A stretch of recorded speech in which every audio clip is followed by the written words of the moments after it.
everybody, welcome back to the cockpit.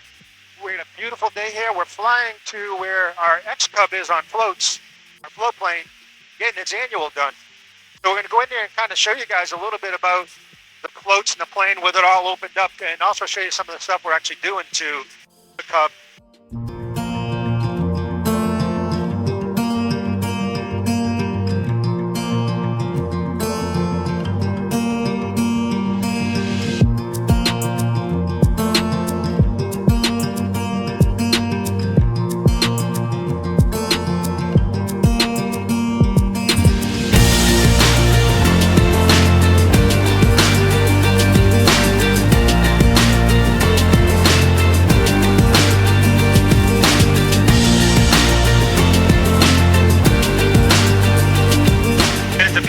Day. You can see right out our tail here and out the wing.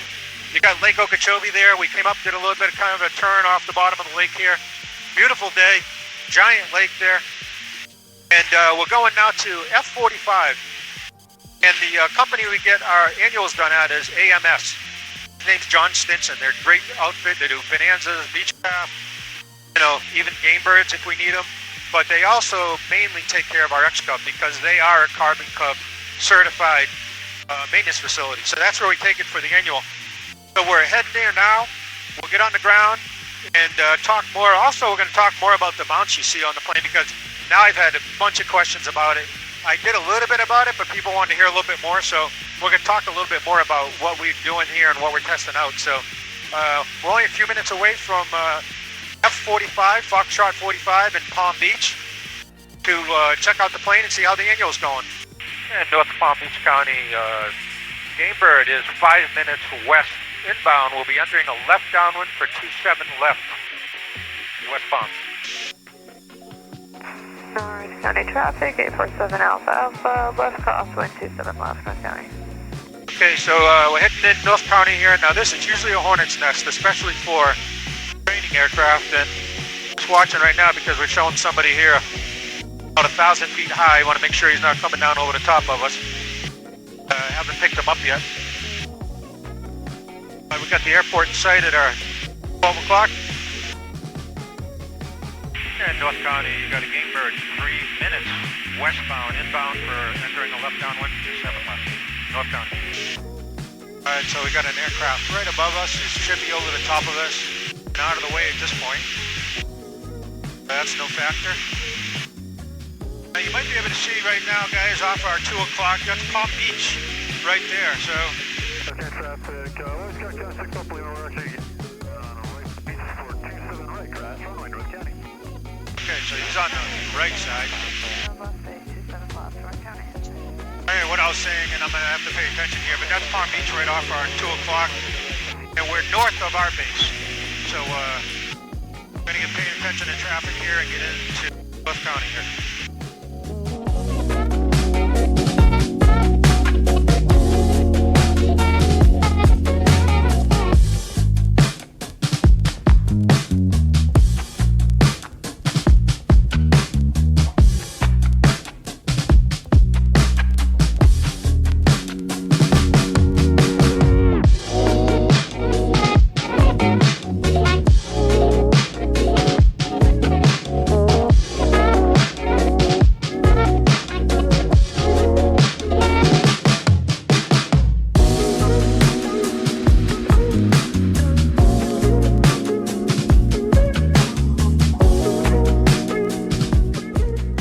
Hey everybody, we're here at AMS here in North Palm Beach County, and these are guys that have always been working on our Cubs. They are a certified Cubcrafters facility, and great people to work with, great team. They're quick.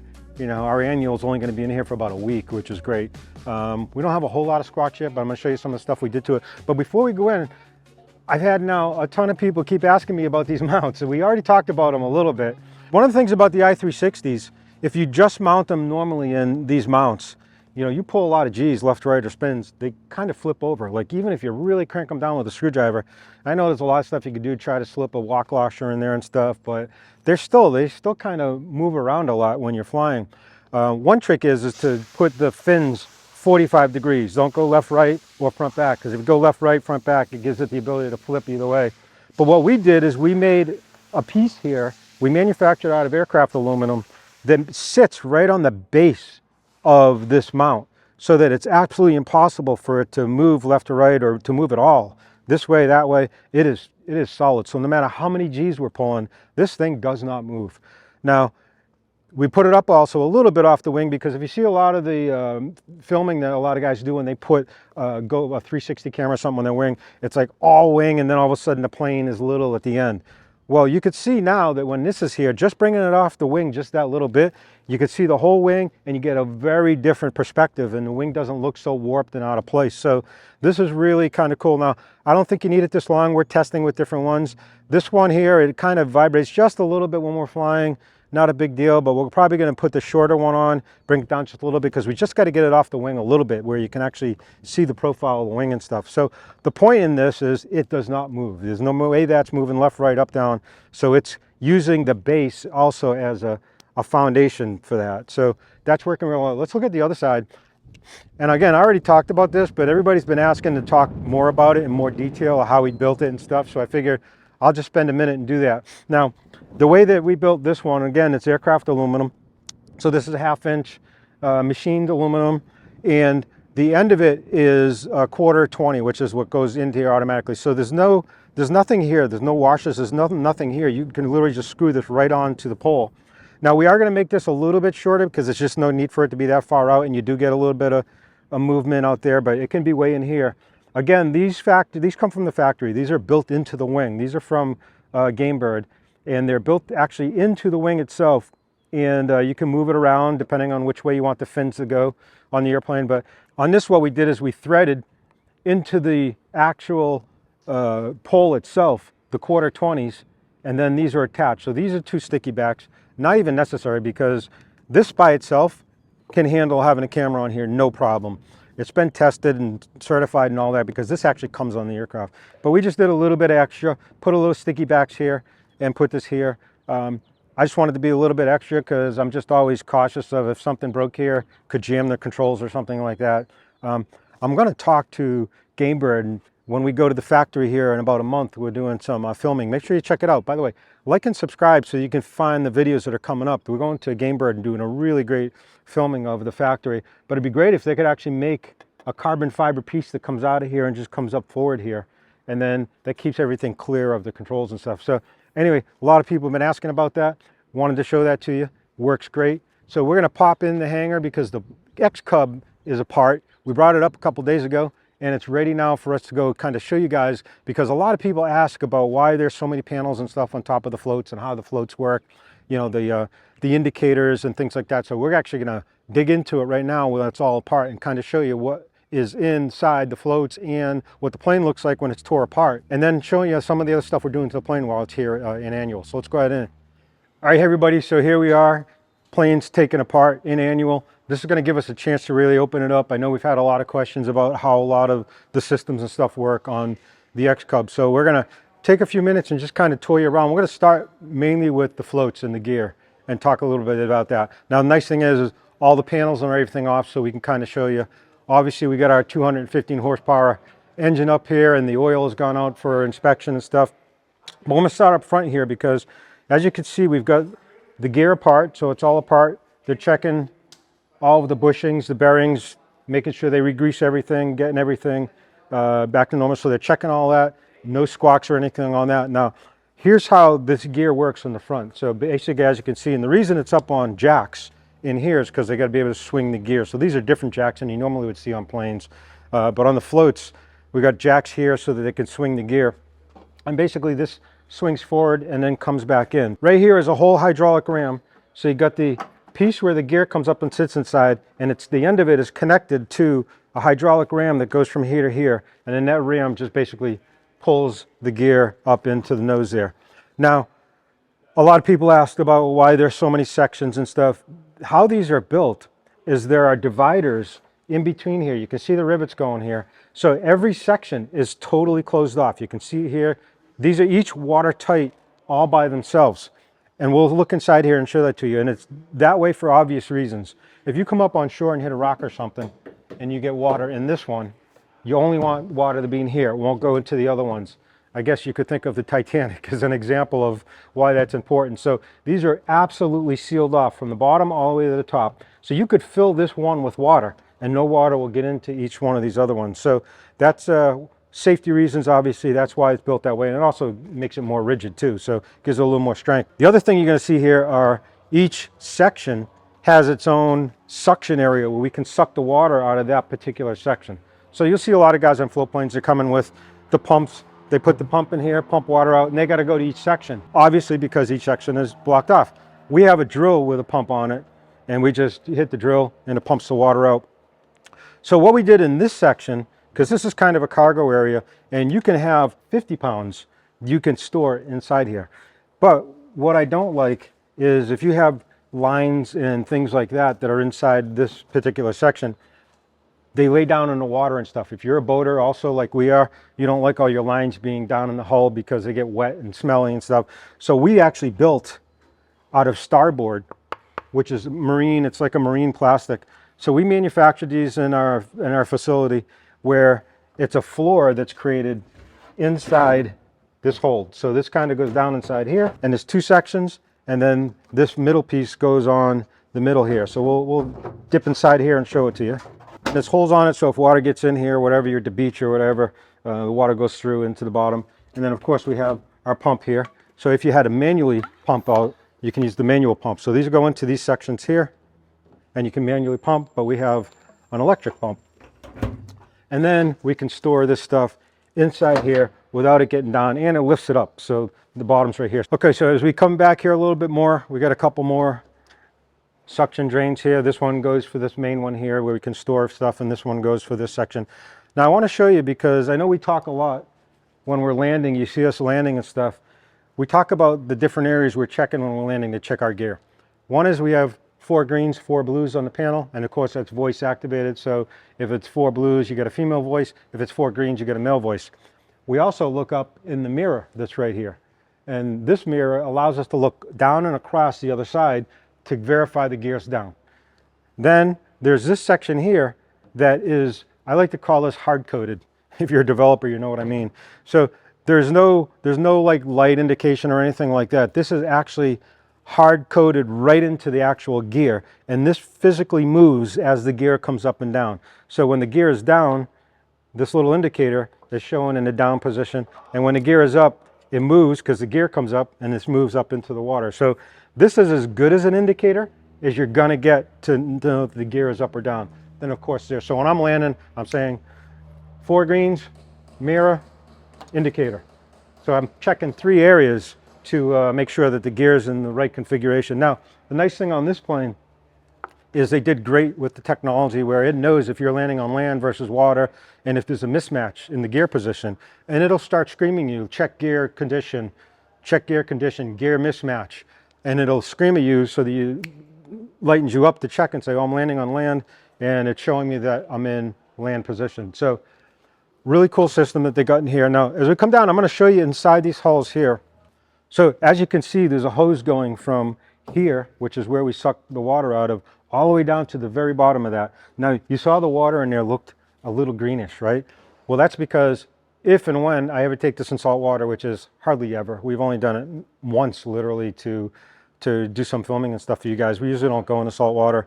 Maybe we'll do more, but we fill these with what's called salt away. It's a solution that we spray in here with water and stuff like that. And we fill these up totally when we're in salt water. And then I literally let them overflow with salt away and stuff, water in there. I let the salt away sit a little bit.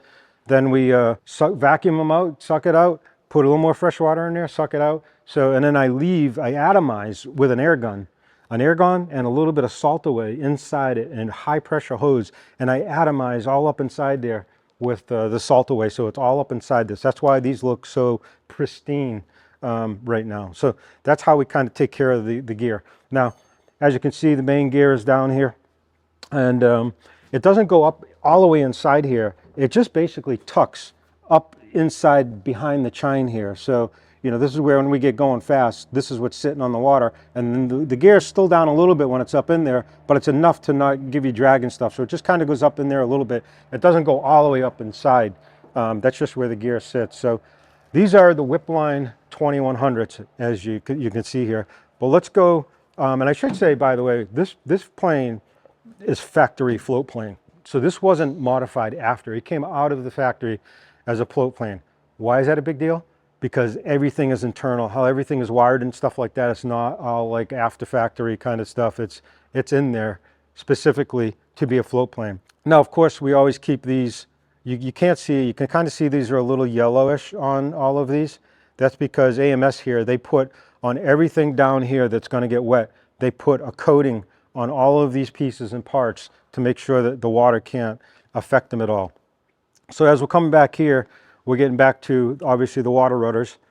Obviously the water rudders here controlled from in the panel. These will drop down. Now the other thing I do is I put these little rubber pieces here, because when they're not here, this metal goes metal on metal. Now I know they have a plate here and that plate can be changed, but I actually put these little rubber pieces right there, and it gives a little bit of resistance, because remember, we don't taxi with rudders, we actually taxi differential. So you are pressing a little bit on it. So as you're pressing on that brake a little bit, these still move and they hit up against the metal here, metal to metal. So I have these little rubber pieces that are here to help protect it and keep it nice and perfect and stuff. And guys, hey, I just want to let you know while we're here, because this is the kind of stuff you're going to get if you were to buy this plane, because this plane is actually now for sale, because we're going to do another one. We're going to probably do an XCUB now and do a whole bunch of new stuff to it. You know, like and subscribe, because we get a whole bunch of cool stuff coming up about that, and you're going to see a lot of the new stuff we're doing to it, because this is the kind of stuff that we do to our plane, so you can see the kind of level that we take care of these planes on. Now, so I just want to talk a little bit about the lines. So these lines are steel, and we had this line here, which was also like the original in steel, that goes straight from the rudder here all the way up to the pedals, so it's a straight line. Inside the plane, they had a little bit of surface rust and stuff on them. They don't out here, I don't know why, but they did inside, whatever, the environment. But what we had them do is we replaced these lines to stainless steel. So these are pretty expensive, like over $1,000 to do those lines, stainless steel from the rudder all the way. Now, we only did stainless steel in the straight ones. We don't do stainless steel on something where it's going around a pulley or something, because they don't wear well, stainless steel, when you go around a pulley like that. So we only did stainless steel on that one, because those are the only ones that had surface rust, and because they're a straight line. So that was a big upgrade that we did. Now you can see while we're back here, this is where the engine is, the motor is for the trim. So there's electric trim right in there, and you got a screw. So it's a worm screw that goes up and down. So as that turns, it brings the rudder up and down, so you can see it in there. Then of course you can see all the different mechanical pieces here. Now, so the other thing is, on the back of this plane, because it's a float plane, we have this fin on here. That's only needed when the whip lines are on there. When we change this over, because this is an XCUB, the 215, the big engine, when we change it over to nose wheel, it becomes an XCUB, then this goes away. And if you're doing tail wheel, so your big 35s with tail, then this goes away. This is where the actual wheel gets hooked up to for the tail. But when it's on floats, this goes on here. This is another mount that we manufactured, which is solid. So we built this for the DJI. And the reason is because when you land, the water just blasts by here, and anything that's on here is coming off if it's not on there good. So this we actually manufactured, stainless steel, really on there, really good. Now, I also want to mention that these are the only places that you have cables in this plane, because the XCUB, most of the plane is push rods. So you're gonna have cables in here on the XCUB, but because it's floats, you have cables here. But when it comes to all the other control surfaces and stuff, those are all done by push rods. And I'm gonna show this to you when we look up inside the plane here. So anyway, that's a little bit of a look of the back here while this is open. Now let's move around. All right, everybody, so we're gonna talk about a few of the places under the body here, but I just wanted to stop for a second and show you guys this, because I have people say to me all the time online, oh, why is it called a carbon cub when it's all fabric? The reality is everything else is carbon fiber. Like these are carbon fiber, all this stuff's carbon fiber, spinners are carbon fiber, the doors are carbon fiber. I mean, everything else that makes us really light is carbon fiber. So kind of why we call it the carbon cub.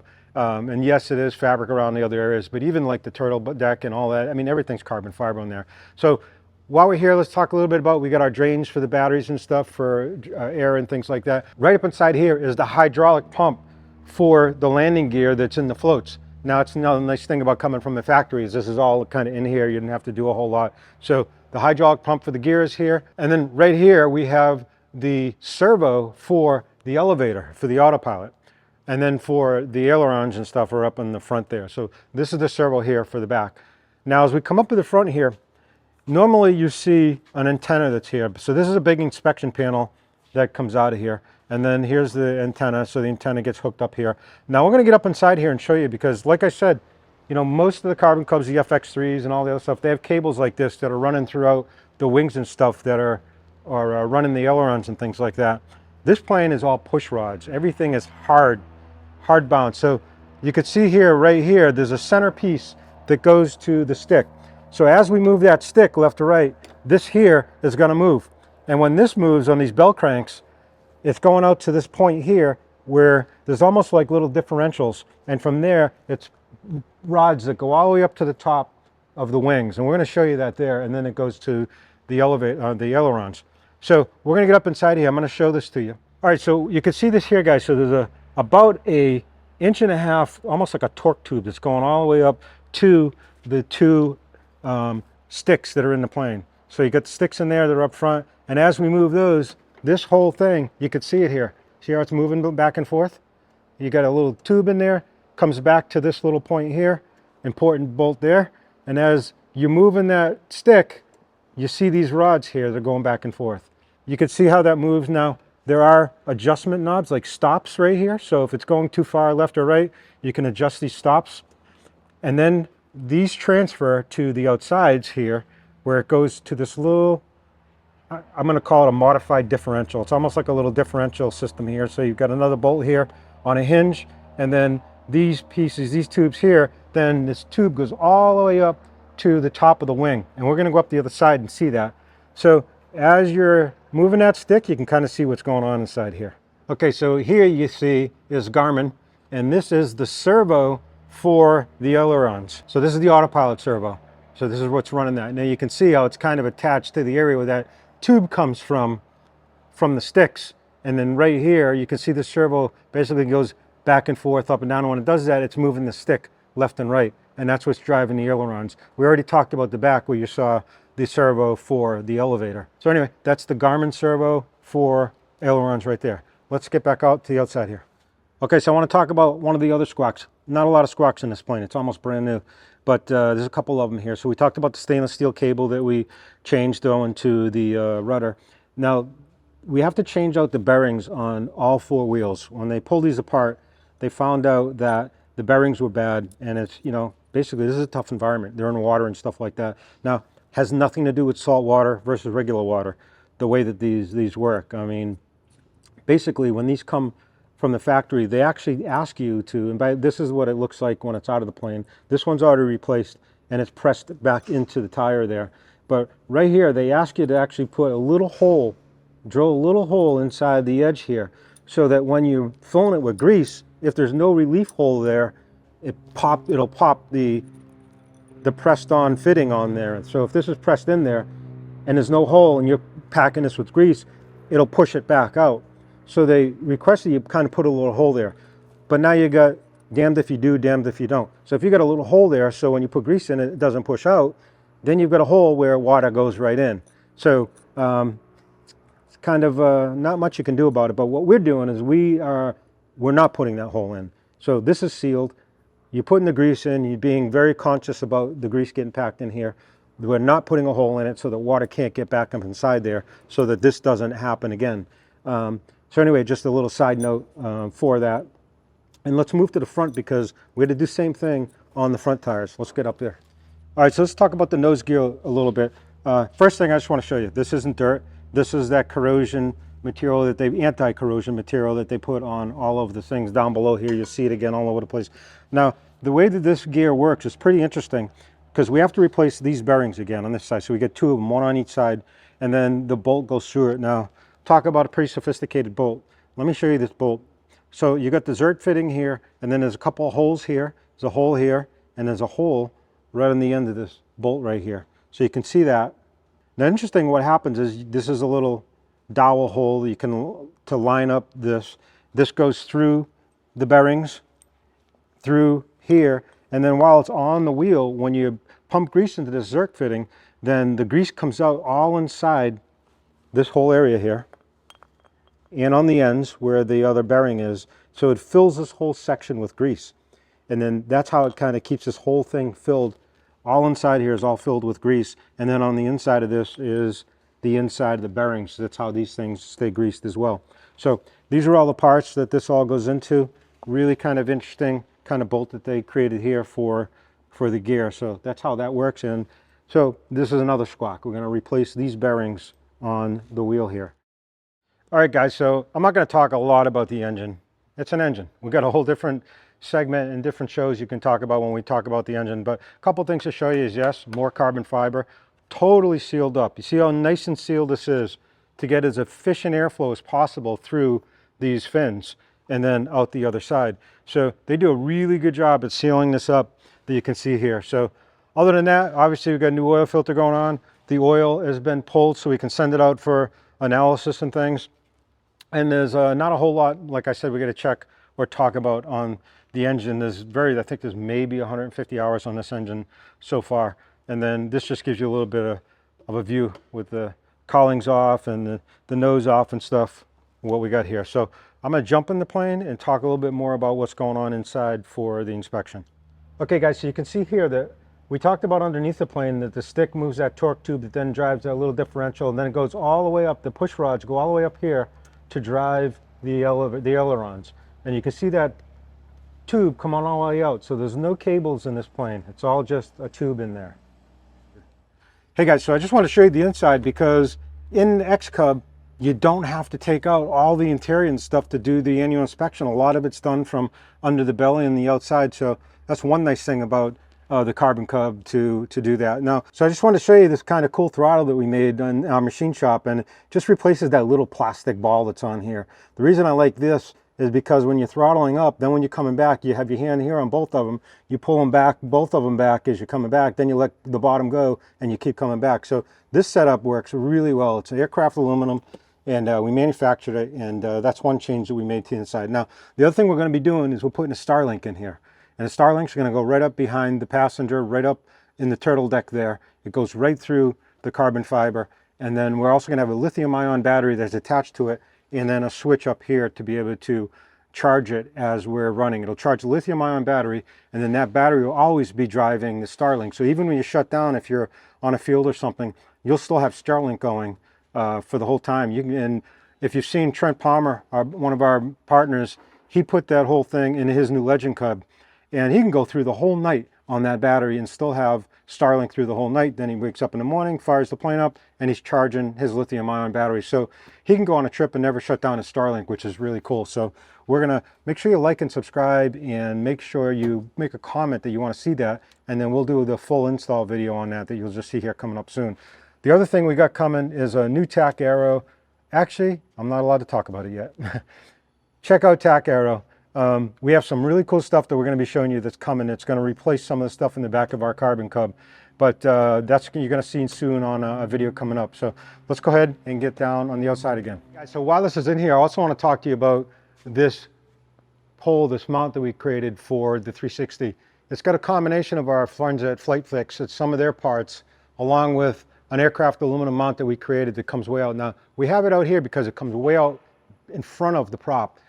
And what we had to do on this, because it's a couple different sections, is we didn't just tap and die and thread the aluminum. We had to put stainless steel screws in between each one because those are kind of a weak point. So this particular one goes to both struts, comes out to here, and then it's all wired so that we can put our i360s on the end there. And then the wire goes all the way down, and we have one switch for all the power for the camera. So if we need to, for any reason, we can pull that breaker and it takes care of it.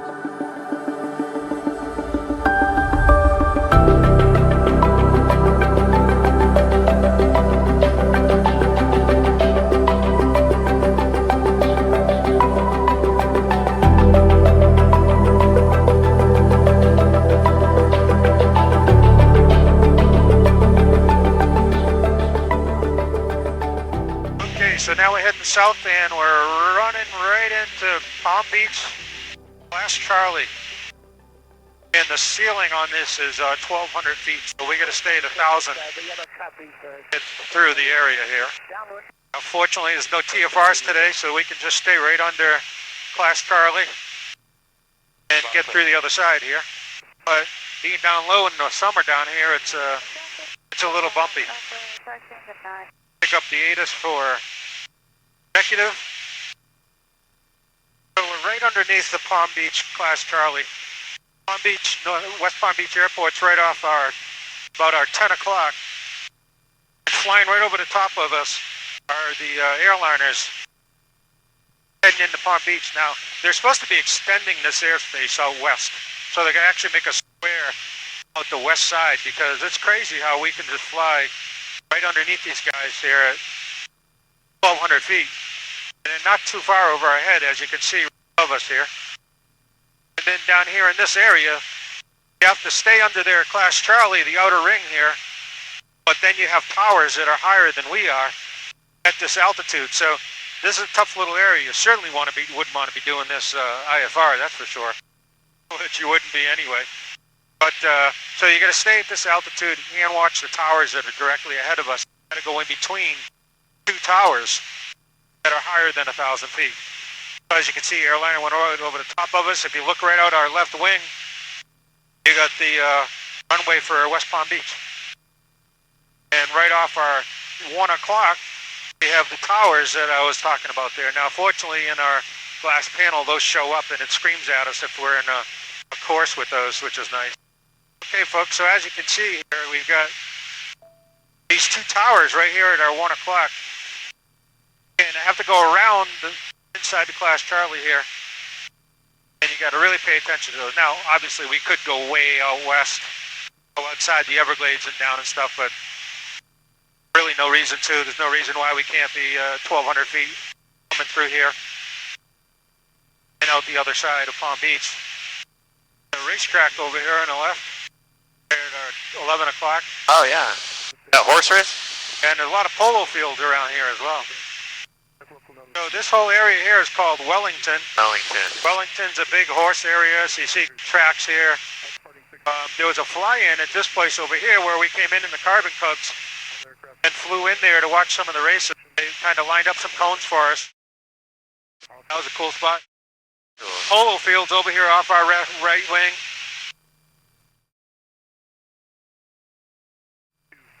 Alright, so now we're outside of Palm Beach. I can bounce back up a little bit. And now we can get the ATIS. Alright guys, so we're heading back to full out executive. You can see off our left wing, that's the whole beach, Fort Lauderdale Beach. This is South Palm Beach. Up into Pompano Beach here off our 11 o'clock. And then down south there, you'll see the city of Fort Lauderdale. So a nice flying day up here. A little bumpy with the heat coming off the ground, but pretty good day. But I got back up here now out of Class Charlie, get back up to 2,000 feet so we can pick up the ATIS. We got Oscar heading into Fort Lauderdale exec. And then we're looking for there's a landmark here at Full Out Exec. There's a couple of them. They prefer, and I talked to the controllers, they really prefer you say, 10 miles northwest or whatever it may be.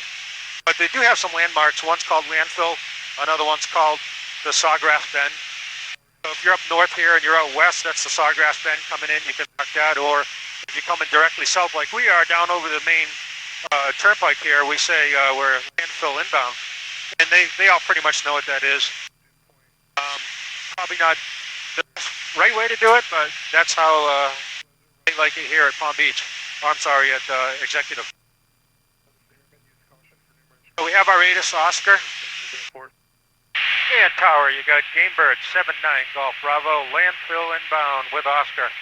So 79 Golf Bravo is also ident. Coming at you. 9 Golf Bravo, descend to pattern altitude, enter a midfield. Left downwind to runway 27. Okay, 1,000 feet, midfield, left downwind. You said 27 or 9? No, my mistake. Midfield, left down to runway 9. Wind 0407, altimeter 2996. Okay, copy that. Thought so. So we'll enter a left downwind for runway 9 at 1,000 feet, 79 Golf Bravo. Actually, 9 Golf Bravo, do me a favor. Maintain 1,500 above for traffic. 1,500 above for traffic, 79 Golf Bravo. So, Mr. Papa, proceed direct to the numbers. There, number 70 Papa. The station air 6, Hotel Charlie, contact Miami Departure. Hello, everybody. Just saw how important it was, situational awareness. Listen to that ATIS and know what's going on. I wasn't paying attention.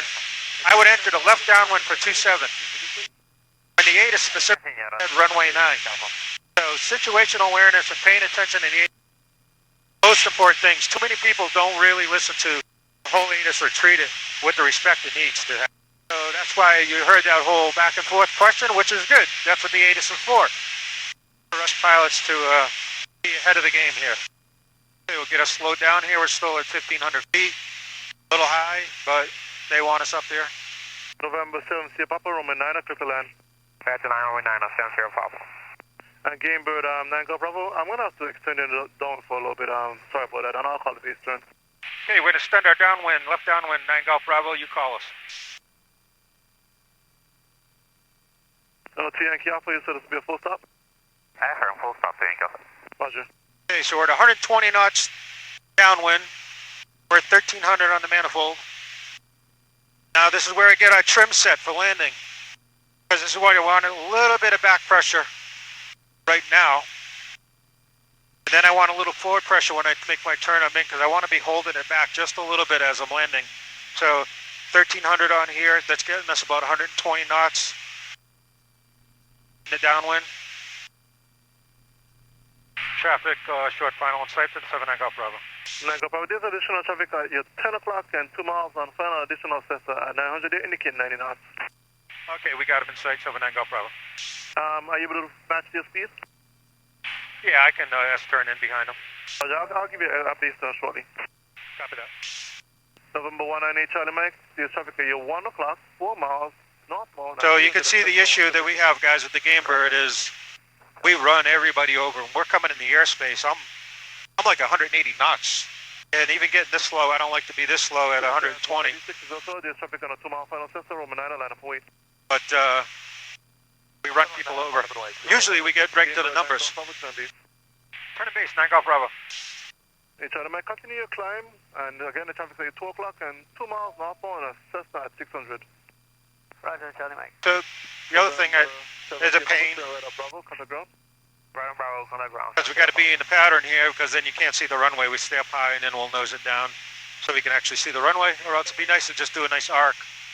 So anyway, we're at 1,000 feet. Gamebird 9 Golf Bravo, number 2, Roman 9 to land, wind is 100 at 7 Gulf 13. Way to land number 2, 79 Golf Bravo. And Scenic, and we're just going to have to S-turn a little bit so we keep seeing the runway. But that's the life of a plane like this. Have a good day. Hi, going to departure, Charlie Mike. Okay, so we're still at 120 knots. Kilo, which is what you just outside. We're going to get it down to 900 on the manifold to get us to about 100 knots over the numbers. Which we're going to do now. Okay, short final check. Lights, pumps, macro tank, trims. A little bit of back pressure here. That's something Rob Holland taught me on landing this particular plane, is give it a little bit of forward trim so you got a little bit of back pressure on the stick. Got a plane on the runway. We're about 110 knots over the fence here. Looks like he's getting off. That's the Yankee Alpha, turn right at... Sorry. The Yankee Alpha, turn right at Bravo, expedite, contact ground. Right, that's Bravo, expedite, contact ground, thank you. And he's slow as molasses getting off the runway. Yeah. Okay, we're down to 100 knots. We're going to get down to 90 over the numbers here.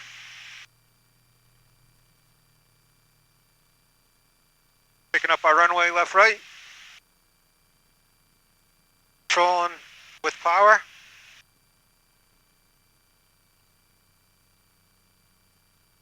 November 368 Papa Lima, sight distance 5 miles final, be ready, Roman 9, line of point. And we're on the ground, power back. Papa Lima, runway 9. Gamebird 9 Golf Bravo, turn right at Golf, contact ground, thanks for the help. Ready to go, so.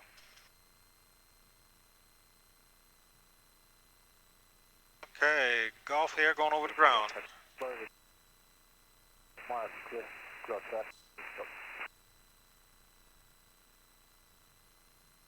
And ground 79 Golf Bravos, Alpha 9 at Golf, going down the Charlie ramp. 79 Golf Bravo, exit room, Roger, taxi the ramp, Golf Charlie, hold short of runway 31. Golf Charlie, and we'll hold short of 31, 79 Golf Bravo. Okay, boost pump off, lights off. Brown mixture. Welcome back to Full Auto Exec, everybody. That's a wrap, kind of. We just wanted to show you a little bit while the plane was open. And you know, one of the nice things about the XCUB is that it's not like a month-long annual. The way that this is built and how you can do your inspections and stuff like that, it's a pretty quick annual. So they'll have this done within the week. And there's not a lot of squawks on it. The plane's only a couple years old. We did the new stainless steel cables we talked about. We're putting new bearings on that, and there's really nothing else going on in the airplane. So other than that, we just want to show you the plane while it's open. And make sure you like and subscribe, and we'll see you on the next one. Take care, everybody.